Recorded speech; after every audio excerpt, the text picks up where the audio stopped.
श्रीकृष्ण परमात्मने नमः। अथ पंचमो अध्यायः कर्मसन्न्यासयोगः। अर्जुन उवाच सन्न्यासं कर्मणां कृष्ण पुनर्योगं च संससि यच्छेय एतयोरेकं तन्मे ब्रूहि सुनिश्चितम्।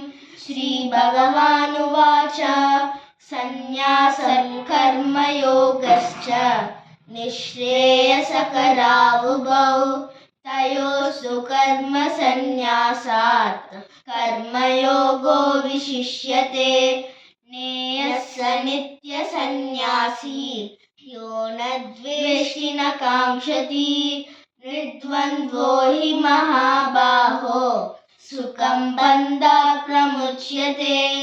सांख्ययोगौ पृथक् बालाः प्रवदन्ति न पण्डिताः एकमप्यास्थितः सम्यक् उभयोर्विन्दते फलम्। यत्साङ्ख्यै प्राप्यते स्थानं तद्योगैरपि गम्यते। एकं साङ्ख्यं च योगं च यः पश्यति स पश्यति।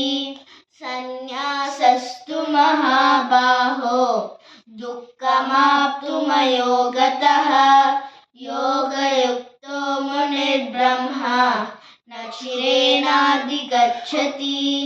योगयुक्तो विशुद्धात्मा विजितात्मा जितेन्द्रियः सर्वभूतात्मा भूतात्मा कुर्वन्नपि न लिप्यते।